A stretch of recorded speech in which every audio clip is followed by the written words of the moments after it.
Welcome back to another episode of the Brown Sugar Cafe podcast, the place where poetry meets conversation. I'm your host, Terrence P. Elmore. And before we get into today's topic, make sure you hit that plus sign so you don't miss an episode. Also, please subscribe to my blog, theBrownSugarCafe.blog. And if you find any value in this episode or any other episodes, make sure you leave a heartfelt review. So with that being said, let's get to it.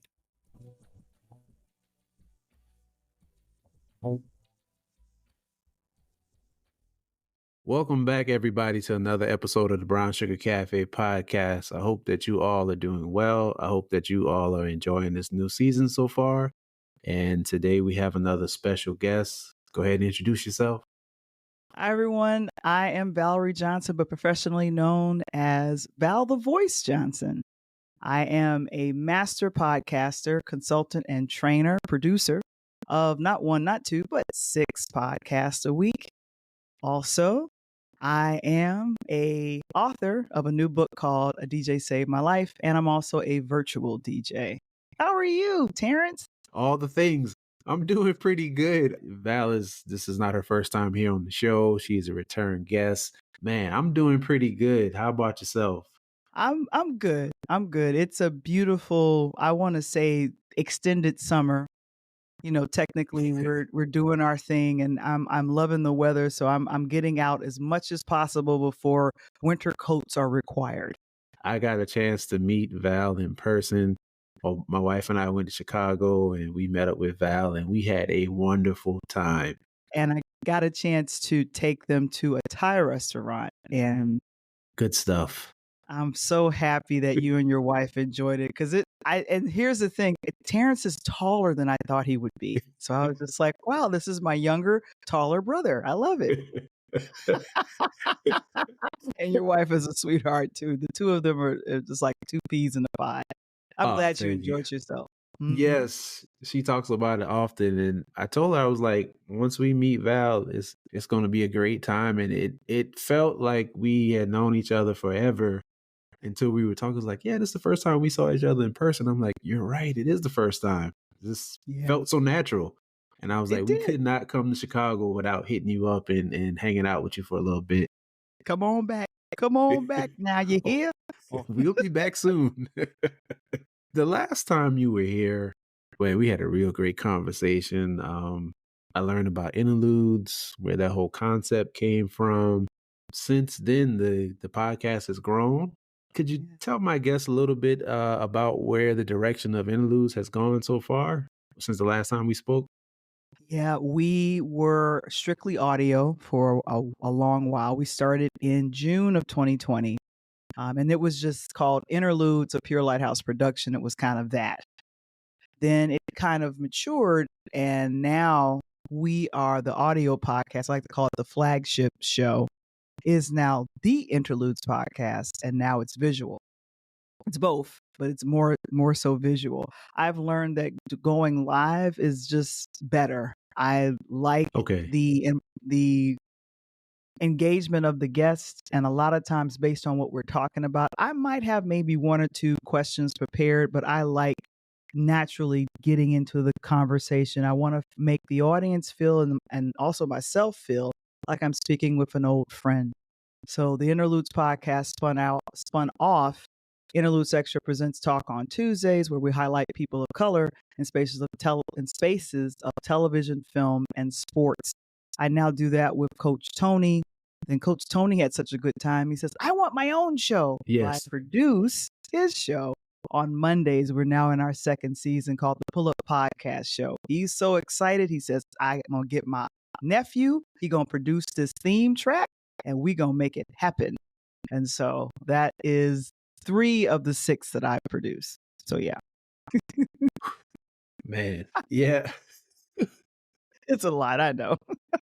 I thought I was doing something. I am on, including this podcast, 3 podcasts, and I was like, man, I'm pretty out there. But I see I have some catching up to do when it comes to you and your endeavors. I really love interludes. I like how you said it feels like a conversation between old friends. It's one of my favorite podcasts, and I've talked about this before. Like, your intro inspired me to change mine. When you were on my show the first time, I had a different intro.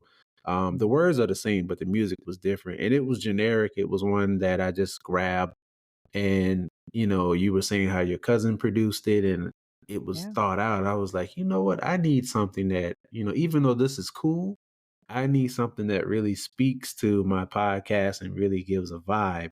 So I want to thank you for inspiring me. And then now you're talking about how, you love going live, and you and Wise, y'all are inspired me to at least try maybe once to have like a live show. I don't know if I could do it regularly, but I'm definitely inspired to give it a try. I say try it once a month and make it a big deal because I think people would love to be in the Brown Sugar Cafe live. One of the things that I'm getting ready to graduate to is to have one of the shows that I host called Motivational Mondays at a cafe here in Chicago. There's Okay. this great Black owned business called Afro Joe's. That's where I was doing some of my comedy routines there. I do stand up, another thing that I do. But the I talked to the owner and kind of was pitching the idea. Is it okay if I did a 2 hour live show here? And he said, sure. So we're going to be making some arrangements to see if that can happen. But I'm excited to do things now in the public, in with an audience, because I feel like feeding off of an audience is such a blast. I did that during the pandemic when we started Interludes Extra Talk on Tuesday. So I love that. I love that engagement. And that's the reason why the Interludes podcast is now going to be live streamed, which is cool. So yeah. Wow. You giving me more to think about. That's pretty cool. Like an in-person show. Man. I tell you,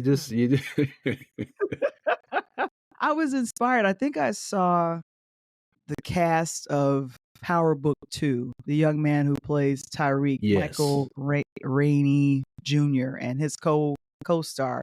I think they did something live. And I was like, Yeah. "Oh, that's so cool." And that's such a cult favorite, Power, the show that literally came out about 10 years ago, a decade ago, and now the spinoff is wrapping up after 4 years on Stars. So I look at people being inspired by doing this platform, and so many actors, so many producers, they're doing podcasts and they're continuing even past now the pandemic because it's a great way to either get their name, keep their name out there, or to bring on their friends and talk with people. So yeah. You talked about the focus of Talk on Tuesdays, and this is something that we've talked about a lot, different movies and shows and things. How did you get into that aspect, and how did you come up with the idea of like spotlighting, television and movies? Well, let's roll this back. Now, I've been out of college for 30 years, but I used to be a arts and entertainment reporter for my school newspaper. So I used to do movie reviews then. It was written. I was a broadcast journalism major in undergrad, so that was kind of my focus. I loved how Gene Siskel would literally craft a Yes. written review. You remember Gene Siskel. And then Yes. I loved Roger Ebert and Gene Siskel. They would both argue back and forth, and I the funny thing is that based on their critique would be determining for myself, do I see that movie or not? A lot of times I'm like, I'm just going to go check it out. But I feel like it's a lost art of reviewing a movie, but I see a lot of YouTubers and other folks are saying, no, no, no, we want to review. A couple of weeks, I think back earlier this summer, I reached out to the folks of the film called The Forge. What was so exciting was to have their PR people just send me everything and say, of course you can stream the trailer, of course you can talk about it. And I got some feedback from some of their people that said, we thank you so much for your review. And of course, we've shared it with some of our people. And so that's doing reviews of television series and TV films or, feature films. That dates back to my writing career or writing journalistic pen that I had back in the day. So, yeah. You got me thinking again. Charlie and I, have a podcast called Pastor Remote where we do reviews. And as far as we've gotten like with actually reaching out to somebody. Omar Cook, he's a writer and producer and actor. He does a lot of the stunts in All American. Oh, wonderful. Yeah, yeah. I have to send you that episode, but talking to him was very, very eye opening, and it gave me some ideas too. And I need to revisit that, like actually having guests on that are actually, whether they're actors or producers, but just being able to get like an inside scoop and talking to him, that was pretty cool. It's like, because what we're doing is we're reviewing and talking about TV shows and movies, and just to have that one-on-one was very cool, and we haven't done that since that episode. But talking to you, I'm like, we really need to revisit that and maybe reach out, because I've heard you talk about it, reaching out to the people who produce things and seeing what information you can get, seeing what you can pass along. And that really shows like the dedication to your show. Everything is so well thought out. Like the clips that you use, even with the episode that the very first episode I was a guest at, the clips you use in there, and I was like, yep, yep, here we go, here we go. You put people in a position to really enjoy what they're listening to, and I love that. That's very inspirational. Everything is well thought out, everything is polished, everything is professional, and I just thank you for not being afraid to jump out there. A lot of times we trick ourselves into thinking like, oh, okay, well, who's going to listen to this? Who's going to watch this? But you never know. And I really appreciate how you reach out to people. Something else you said a while ago, I can't remember who it was exactly, but it was during the Olympics, Ah, and how you like, how does your mind work when you watch things? Like, could you take us through that process? Like, at what point does the gears start turning and you like, I gotta have this for my show? a lot of times it's based on what I am relating to. If I am enjoying either a scene from a film, or with the Olympics, it's particularly maybe the athlete that's competing. For myself, a lot of times I'm thinking, steps ahead. This is something that I would be interested in knowing more about. So let me tell my audience.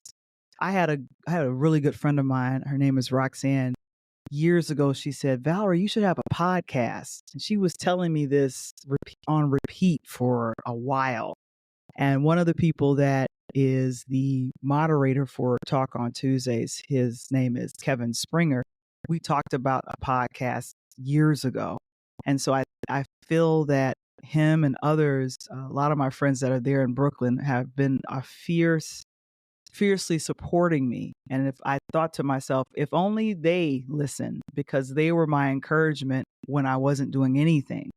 All I was doing was running around Brooklyn with a camera, shooting a wedding or a bar mitzvah. But they were saying, you should, anytime we have a conversation with you, we are interested in seeing this film or listening to this song or watching this competition or seeing this game because of what you said and how you said it.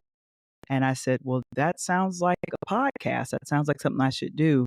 And I bought well, not this mic, but I got a mic and this arm in 2013. I didn't start actively using it until 2020 because I didn't have the faith and belief in myself that someone or somebody's would be interested in my platform or what I wanted to say. I figured it's probably better respected in written form because that was my background from 3 decades ago.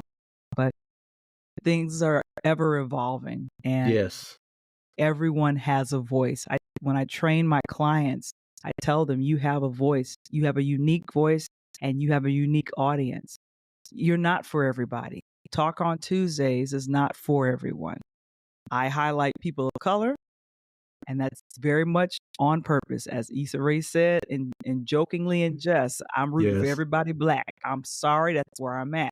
Yeah. However, I'm open to other films and other, races of folks that have great films, but I want to see people of color in the film or in the television show. I gravitated toward that when I was a little kid. I watched The Love Boat because there was what was his Isaac. name?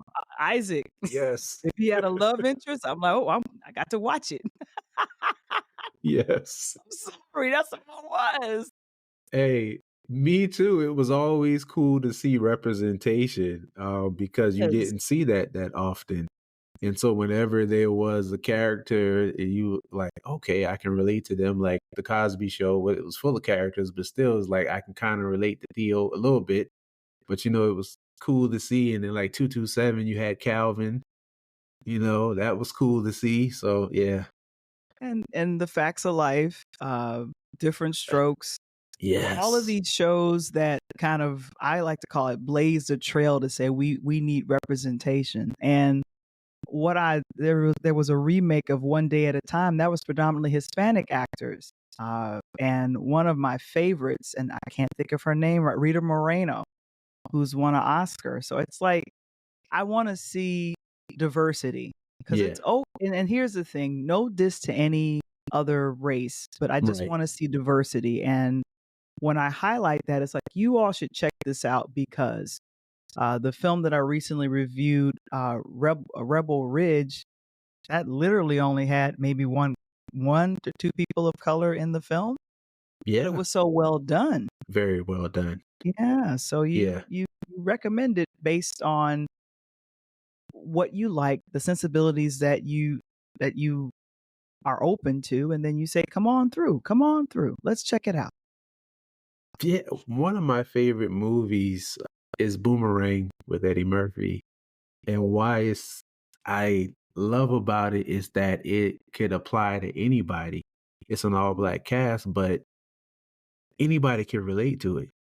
Yeah. And I think it was so well done in that aspect. It was a black movie, but you could put any other ethnicity in there and the same thing would apply and people would enjoy it. So I always think about stuff like that when we see representation and the spot it should be spotlighted because we don't get that much representation and we don't see these things that often. So why not? And I think it has made filmmaking now because there is a lot of representation now. Like I feel, at one point with one particular network, I'll mention it, Hallmark, they'd have the romance Yeah. movies, and I'm like, well, where do brothers and sisters never fall in love? How come they ain't Right. got the Christmas movie with the brothers and sisters? Then we started to see actively that. Then Yeah. Lifetime jumped in. Then BT jumped in. So everyone was like, okay, we're gonna make the clean romance films and make them to where the big to do is the kiss at the end of the movie, and I'm like, oh Of yeah, course. and everyone Yeah. can watch it. You have your kids watch it, you have your nieces and nephews watch it. It's not anything toward, but and they use the same tropes of of romance, but you Yeah, I want to love them. see, yeah, Yeah. you want to see those representations. You want to see the representation. And as far as television series, you pick a streaming service and representation is there. On Peacock, there's Bel Air. On Hulu, there's Reasonable Doubt.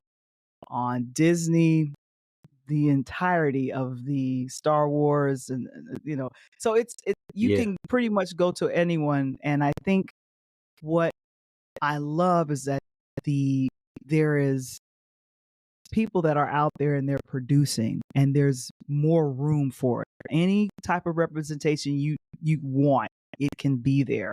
And if you want to narrow it and niche it all the way down to, well, it's this person, that person's beliefs, it's this, that, and the third, you got it. Bollywood, boom, we got it. Yeah. Nollywood, which is I believe Nigerian, boom, we got it. So it's that type of diversity. Those things were fought to happen with the Hutland brothers who made Boomerang, because back in the 90s, you had the Hutland brothers, Spike Lee, and maybe five other filmmakers, John Singleton. And then that was it. Yeah. You are so Maybe. right. Yeah, maybe. I'm just saying. And then were they hired as directors on television? No. Right. We have Yeah. Chandra Rhimes. We have Chandra Rhimes to thank for that, and we have Ava DuVernay to thank for that. Like this is major, and she was criticized. I think Ava DuVernay was criticized for only hiring women I for remember that Queen directing Sugar. for Yeah. Queen Sugar, Yeah. and I found out Regina King had to jump through a whole bunch of hoops to direct for ABC on a show that she was a star in, and I'm like, Wow. she's an established actor. Why is she jumping Yeah. through hoops? So I'm just saying. That Queen Sugar thing was very interesting to me because the quality, it was something in there for everybody, you know? So what was the big deal? I think people just like to complain about stuff just for the sake of complaining. Yeah, and like I said, these shows, all of these shows and films that myself and you have mentioned, it's not for everybody. It's Right. just that simple. So if you're thinking, well, I want to see this, then produce and create it in your own way, as a podcast, as a short film, as a feature film. Go and do it. You can shoot something on a cell phone. Hello. Yeah. So That's matter of go fact, ahead, that's do what that. Omar Cook, the guy I told you about, his first couple of movies were shot on an iPhone. They were short films and they were really good. And it's just the fact that he went from doing stunts to doing some acting to producing and writing. That was pretty cool in itself. And because he played for a Grambling, so he played football. He did spend some time in the I think it's called the ABA. No, if I can't remember the league, but the minor football league, he spent some time in there and then he started Right. doing stunts. And that's how he got on to All American. And he said that he was offered a recurring role, but he had some prior obligations, so he couldn't. He had to tell them no. And I was like, that's some serious integrity, man. You don't see that often. But he was like, he already made a commit with somewhere else, and he couldn't do it. And that's just you establishing a good, I call it, reputation in the Yes, industry. One of my frequent, she's an advisor to me as well, but good friend, April Wheaton White, who has worked in stunts for decades, always talks about establishing your reputation first and yes, having integrity and showing yes. up. One of her one of her clients is her husband, and he got bumped up from being an extra to a speaking role because he followed the advice of his wife. You know, keep your head down. Don't really socialize with other folks that's on set. Make sure you're at the mark that you're supposed to be at, and only do exactly what you're told and nothing more, nothing less. And they bumped him up. He talked about it. And I said, Oh, "Wow, yeah, that's incredible." So April would probably be excited about your friend Omar, who had the integrity to say no. Because here's the thing: we want Omar to come back. We want him right, to come yeah, back and do more stunts, or there might be another yes, opportunity for him to be an actor and do something else. So we want to work with him because he told us no. yep. And he came. Matter of fact, the last season of All American, he was back again doing stunts because his schedule permitted. So just imagine, I, yeah, that integrity is serious, man. Yeah, it is, and I love All American. I think this coming up season might be the last, but I think Yeah, the lead actor, the English actor that portrays Spencer, I think he's leaving the show. So I don't know I how the think show so is too. going to Yeah, be. So I'm a little heartbroken because he's such an excellent actor. me too. I think the way the last season ended just feels like he's about to leave. And Yeah. I didn't think it would, continue as well after there wasn't any more Billy, but they did pretty good holding it down. So I will Yeah. say that, yeah, yeah. And this lady, a coworker of mine, a past coworker of mine, her brother actually is the stunt coordinator for All American, and that's how I started watching it. She started telling me about the show, and she was like, I know what you like, so I'm pretty sure you would like this show. And I think I started watching like season 2 or 3, so I had to kind of catch up. And I watched it. I was like, "You were right," and she was like, "I told you." And the lead actor's name is Daniel Ezra. I had to look it up. Yes, That was gonna yes. bother me. I didn't know that. But I mainly tuned in because I was such a big fan of Taye Diggs. So as Okay. I'm starting to notice that as the actors get younger and the ones that I really love are getting older like me, I'm like, okay, so they'll play the moms and the dads and the coaches and the uncles, and I get it. Oh, man. Aside from television, you spotlight music. You love music. That's another thing we have in common. That's where interludes came from that I learned. I was like, wow, the whole concept of interludes. You have me looking at interludes as like a whole different way. Like I always like the interludes, but after talking to you about that, I pay like extra attention. Where did your love for music come from? Quite honestly, I think it came from my dad. He was someone who played music a lot in the house. My mom loved music as well, but there's a time when I was little, and my dad had a reel to reel machine. So we're going back some years, and he had the music up, and I remember just seeing how happy my father was when he would hear the music. The song that he was playing, if I remember, was called "Street Life" by the Crusaders with Randy Crawford on lead vocals.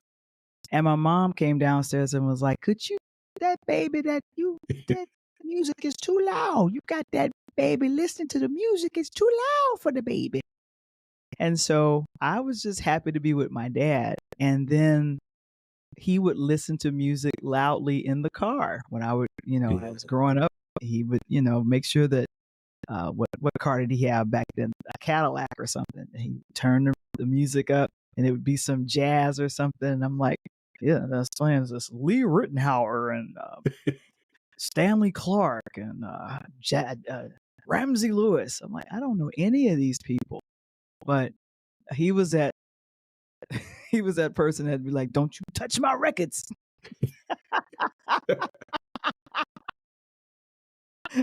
"Ah, don't you touch my stereo." Yes. That's how my father was too. Yeah, yeah.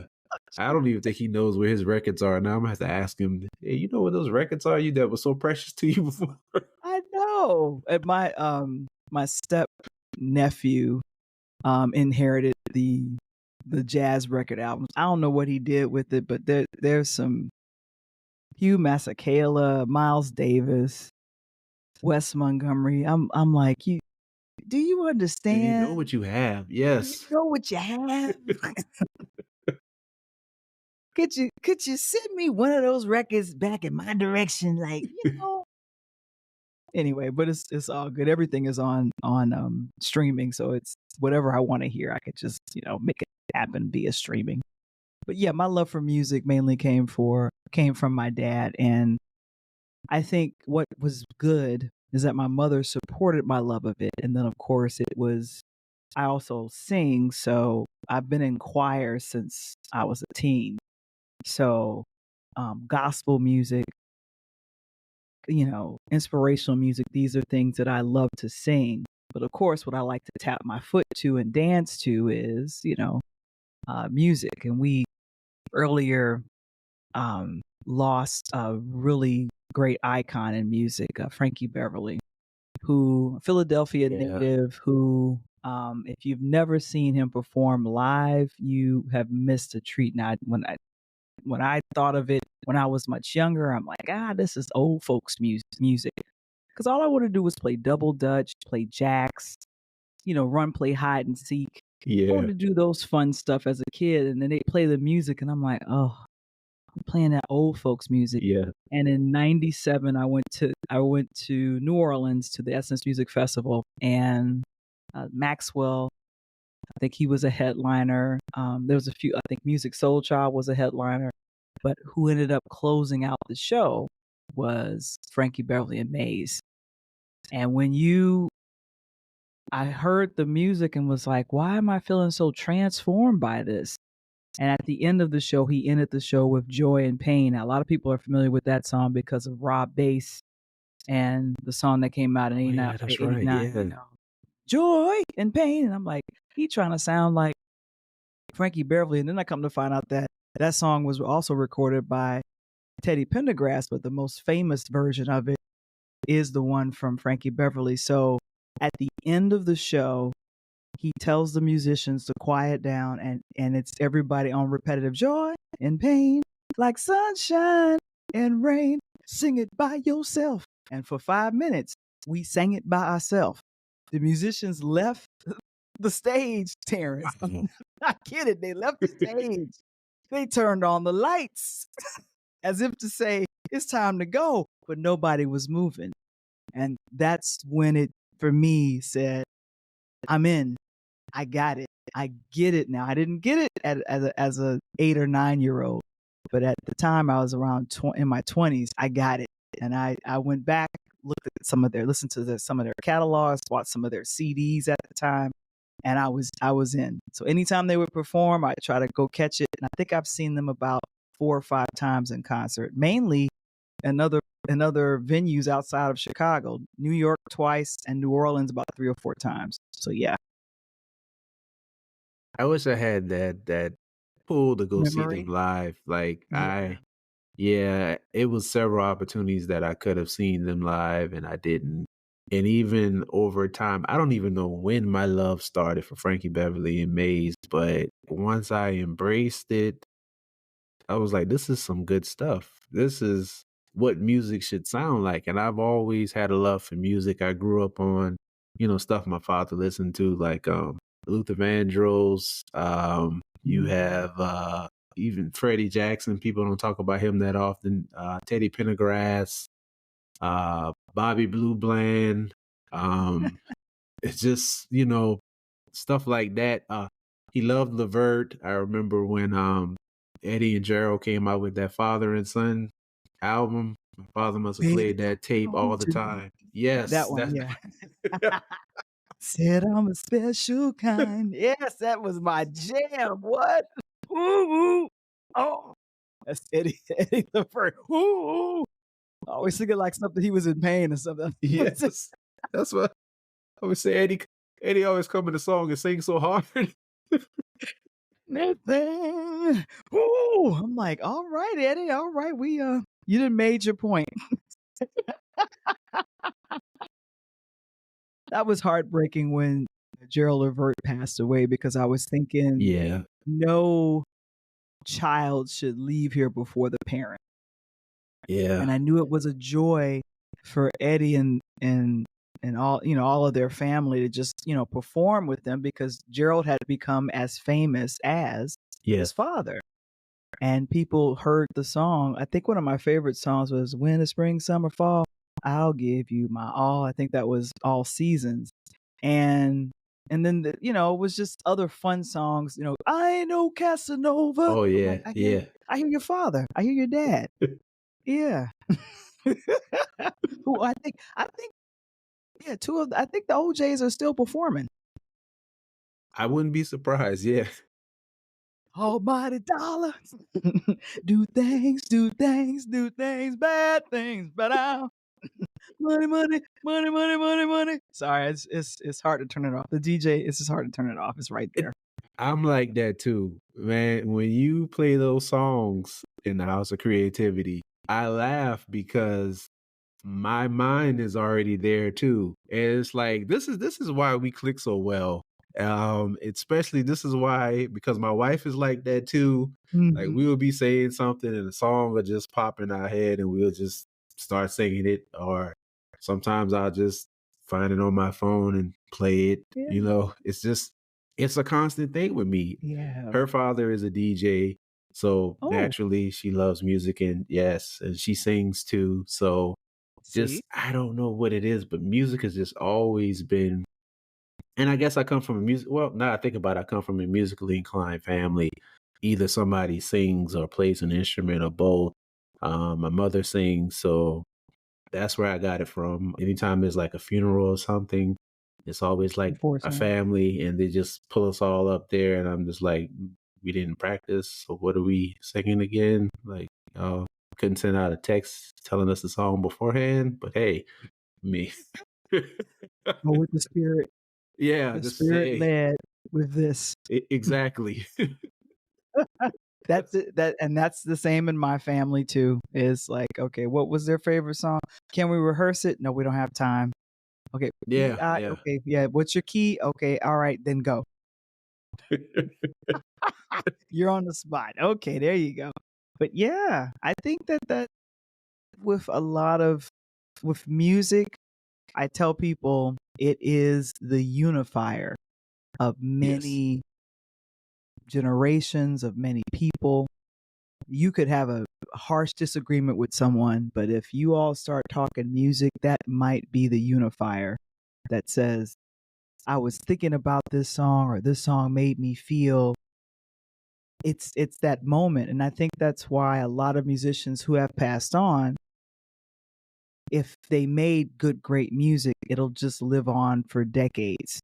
Like we're a decade out from the passing of Michael Jackson and his music is still living on. They now have Yeah. AI, generated videos of Michael. And I'm like, yeah, it's not the original.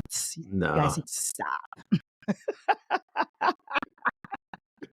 I understand what you're doing, but Yeah. That there's no AI dancing of Michael. Y'all need to stop. no. No. We have enough videos of the real thing that we could Thank you. just refer back to those. The MTV Music Awards, the Ooh. BET Awards, Yes. the Soul Train Awards, all these things. We don't need no additional stuff. Then of course all the great music videos, Beat It, Billie Jean, just all of it, just all Thriller, Yeah, yeah. Bad. Bad, That was another one. Yeah, yeah. Black, It's White,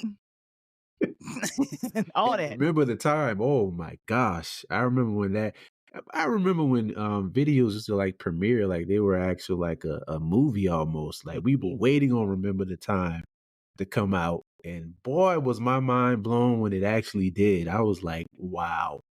He got star power in this. You had Magic Johnson, the model Iman, and Eddie Murphy. Yes. Really? It's a music video. What with all this star power in here? Yes. Behold, the great Pharaoh Ramses, the stick man. I'm like, what? That's cold. That's cold. Yeah, me rolling in that, man. Yes. Magic Johnson was funny in that.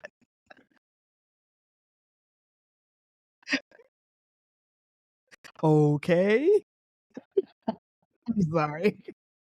The beginning of that music video just all came to my mind. I'm like, Yeah, look man. at It this.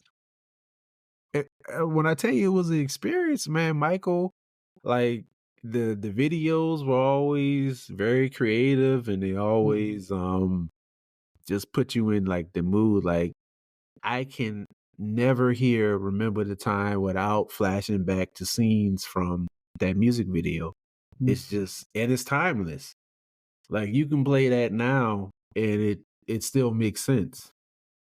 Oh yeah. Oh yeah. And like I said, there are those songs, there are those musicians that created great music where it becomes a time stamp memory for us, the ones that were the fans, the ones that are the music appreciators, all of that type of stuff. So yeah, that I could, like I said, there are a lot of bands and musicians I could think of, and I could mention a song and it'll take me back to this time in my life, and you're like, because remember the time, that's college for me. So I think, what did we do? Yeah, we did something where we rented out the not the college dorm, whatever the regular space was, whatever the open space was. Like, hey, they're doing the Michael Jackson video. Y'all bring some snacks, and we're gonna go check it out. Or Yes. with television, there was the season finale of A Different World, where is Whitley going to marry the senator or is she going to get Yes. back with Dwayne? And that was in my room. I had like 10 or 15 women in my room, and we were all like, oh, what's going to happen? Say something, Dwayne. And then when he did, we were like, ah. Yeah. Yeah. Iconic moment. That yeah. It's a lot of things that we had in like the 90s, late 80s that were just phenomenal. I mean, it was a lot of things that could still be relevant now. And the stories that were told, I often think about, we talked about this before the different world, how that was like, I was like, man, I'm going to Hillman. And I'm like, man, Hillman's not real. So But I'm I gonna gotta go to find a Hillman. HBCU. You're right. I gotta find a HBCU to go to.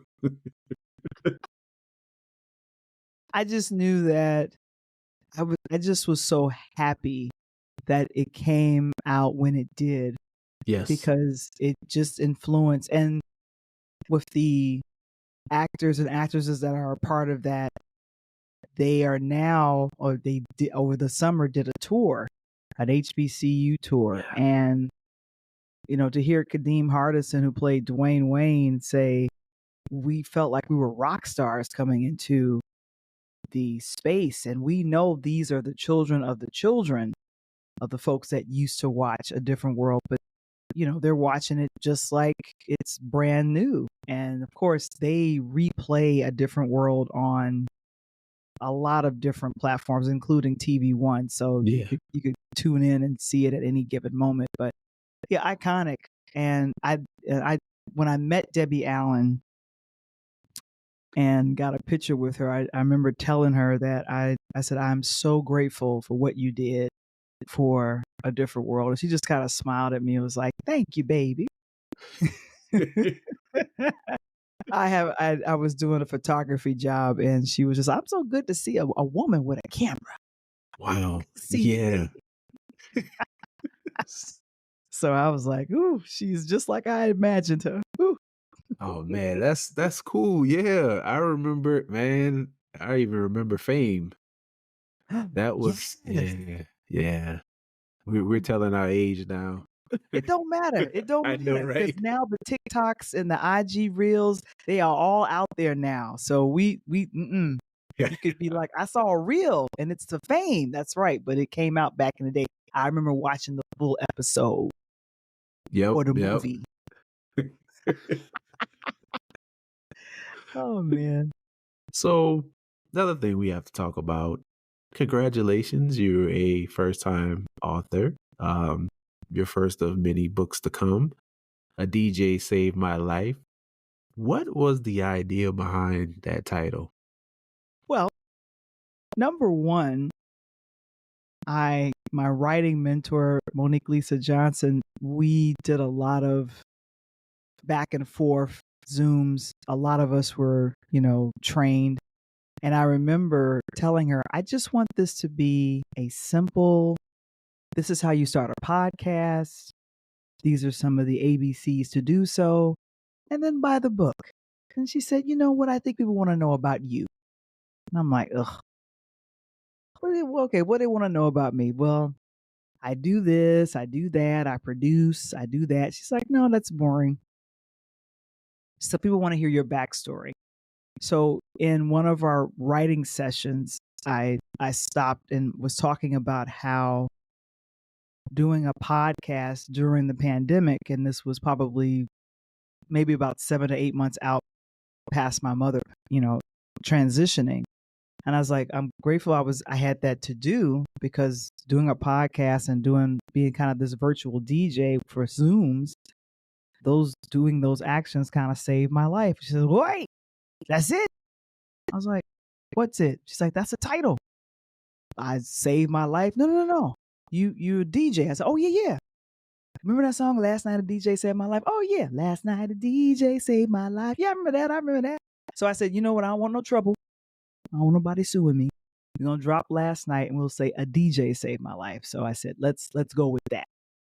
And then we were able to kind of build I want to say the 6 chapters of the book into a memoir. And Yeah. then toward the end of the book is the ABCs of podcasting. And what I've been doing on my platform is doing a DJ motivational moment, which is at the end of every chapter, kind of breaking down, saying, well, I talked about this in the chapter, but now here's some inspiration for you. I compare the two. One chapter, I compare the two talk show hosts. There was Dick Clark and Don Cornelius. Hi, I'm Don Cornelius, and we have some funky people that we're gonna give to you. Yeah, what is that? Love, peace, and soul. So And then, of course, you had the Dick Clark. We're going humming. We're going humming today. We're gonna drop in, and I'm better to say, on a bandstand, bandstand. These are the two shows that I watched when I was a kid. That is all up and through the book. And when Monique was reading it back, she says, "I can see you as a kid enjoying these shows." She yeah. says, "This is good. This is going to be good." So yeah, that's the book. Yeah, I'm in the process of reading it now and I'm enjoying it so far. Congratulations again. I know it takes a lot to write a book and especially writing a book about yourself. Uncomfortable. Yeah. So I'm so glad you did that, man. How do you feel that it's out now? I feel a great sense of accomplishment and the self-worth. If I didn't have it before, it's like way up there. That was one of the things that I admired greatly about you, was how you self-published books of poems. Because I started off writing poems years ago, but never to the point where I would publish them. And for you to say, "Oh, I'm going to publish a whole book of poems," and with the pain is not our only paintbrush, when I'm reading through this book, it was just visual for me. So, and then I saw you do book signings and people, taking a picture with you. So I'm like, I'm inspired to be an author from the Brown Sugar Cafe. Oh, And thank you for being this, I want to call it this silent supporter and kind of cheerleader, but definitely creative and just you had your own lane. So I'm like, I want to be a part of the Brown Sugar Cafe because of what I see from the authorship of Terrence P. Elmore. So you've inspired me as a writer. So that's why I was like, I gotta keep going. This is uncomfortable. We're gonna do it. I'm gonna talk about myself. This is uncomfortable, but I'm gonna do it. I mean, I really appreciate that. Just that was something I thought about. Like when I said I'm just gonna go ahead and put this out there. I Yeah. had to think of like, but I was like, somebody can see this and be inspired Right. just by me doing it. And I didn't think that much about it, but that was just a thought that stuck out was like somebody see it, they be inspired. And then the feedback I always get about it, I'm just like, man, like what if I didn't do this? And what if I had been like, nobody cares? Who would I have been holding up or who might not have ever really thought about it? Because I didn't think it was going to happen. Like I said before, I had like a book that I was writing about communication. I mean, I had like the book references and all different types of things. Still never finished that book. And here I am doing poetry books. Never saw that coming. So I'm just glad that it happened and I stuck with it. I'm glad that I did something to inspire you to do something because, like I've said earlier, several times in the beginning of the show, you always constantly inspiring me, giving me ideas. It's one idea that I haven't acted on yet, but I came up with a plan. You told me to actually do some episodes geared towards my book Paint is Not Only Paintbrush. And so I'm going on the record now and saying that that'll be my focus in this season for Poetry Month. I dedicate that whole month to that book. And I'll just have like poets sprinkled out throughout the whole season. But thank you for that idea. You're welcome. You're welcome. And I'll look forward to listening to those episodes because you are Terrence, hashtag blessed forever. Yes. That's my daily mantra. Woohoo! What would someone gain from reading your book? Number one, inspiration to get started. If you're interested in starting a podcast, you would do that. Or if you're interested in becoming someone that wants to talk, or be a speaker or be a DJ or be a talk show host, because these are the professions I talk about because of these were the things that influenced me as a child. And definitely embracing the love that I have, that I currently have and will always have for my parents. As dysfunctional as our family was, they are the ones that made me, and that love is very well displayed in the pages of A DJ Saved My Life. Because when I lost my mom, it cracked my heart into two.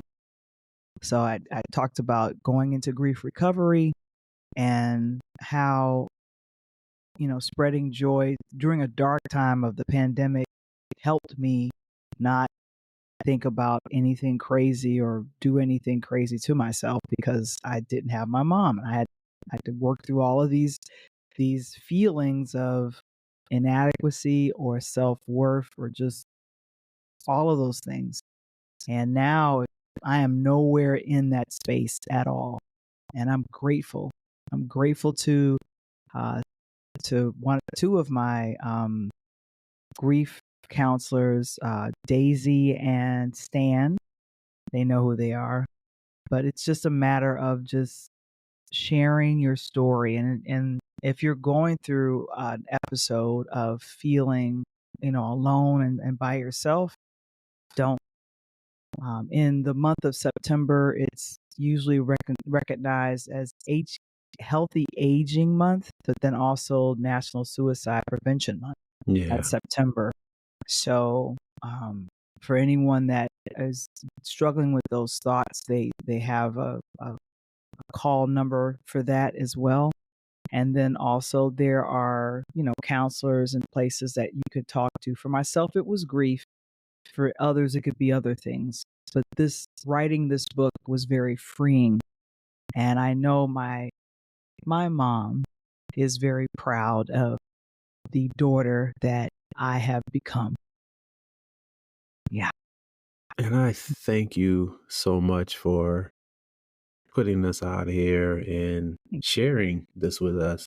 This book, you guys, is not just if you want to be a DJ, not just if you want to be a podcast host. It's something in there for everybody. The inspiration within the pages, you heard it yourself. So please tell the people how they can purchase your book. Tell the people how they can support one of your 6 podcasts, and anything else you want to share before I let you get out of here. Well, for the book, it is purelighthouse.media.net. You can go ahead and purchase the ebook, A DJ Saved My Life. In a couple of months, working on getting it printed. So that is down the road, getting it printed and published and all the rest of that, which is going to be phenomenal. And of course, if you're interested in any of the platforms, at least 3 of the platforms, that is youtube.com/interludes of Pure Lighthouse Production. That's the website and YouTube channel for that. And then also the other 3 shows that I do. I'm either the host or the co-host or the virtual DJ for this platform called the House of Creativity. Motivational Mondays from 8 to 10. Business Tips and Tricks Tuesday, 8 to 10. And then also I'm the virtual DJ and co-host for Wellness Wednesday with Lakeisha Mosley. So those are the 6 shows that I produce or have an active hand in. And of course, I am also working on a 7th podcast, which that's under the works right now. So Okay. linktree.ee/Pure Light Media. That is my website for now, but working on something a little bit bigger and better. And of course, if you'd like more information about becoming a podcaster or doing something where you need help in getting started, your YouTube channel or the like, you can reach out to me on Facebook or Instagram. It's interludes_podcast. That's it. Okay, everybody, you heard it. go follow, subscribe, like, share, purchase her book.